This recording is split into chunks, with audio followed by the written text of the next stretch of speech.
বন্ধুরা, আজকে আমি যেই বিষয় নিয়ে আলোচনা করব সেটা খুবই গুরুত্বপূর্ণ একটা বিষয়।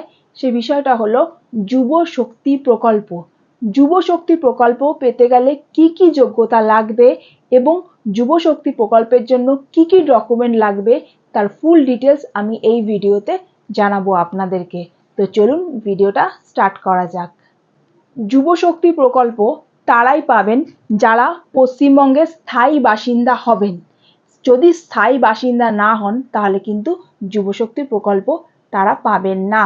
দ্বিতীয়ত, বয়স হতে হবে 21 থেকে 40 বছরের মধ্যে।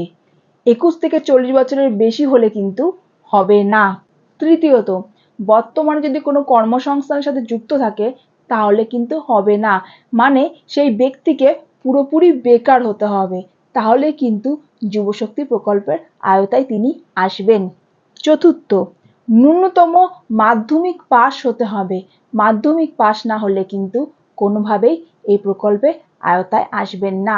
যুব শক্তি প্রকল্প পেতে গেলে যা যা ডকুমেন্টস লাগবে সেগুলি তোমরা শুনে নাও।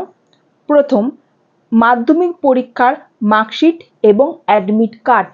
দ্বিতীয়, বয়সের প্রমাণপত্র হিসাবে বার্থ সার্টিফিকেট কিংবা মাধ্যমিকের অ্যাডমিট কার্ড। তৃতীয়, আধার কার্ড এবং ভোটার আইডি কার্ড। চতুর্থ, প্রার্থীর পাসপোর্ট সাইজের রঙিন ছবি। পঞ্চম, পরিবারের বার্ষিক আয়ের সার্টিফিকেট। এই 5টা ডকুমেন্ট কিন্তু লাগবে যুবশক্তি প্রকল্পে ডকুমেন্ট ভেরিফিকেশনের ক্ষেত্রে। তো ফ্রেন্ডস, আজকের ভিডিওটা কেমন লাগলো? যদি তোমাদের আজকের ভিডিওটা ভালো লেগে থাকে তাহলে অবশ্যই লাইক, কমেন্ট, সাবস্ক্রাইব করতে ভুলো না। আবার দেখা হবে নেক্সট ভিডিওতে। তো আজকে টাটা।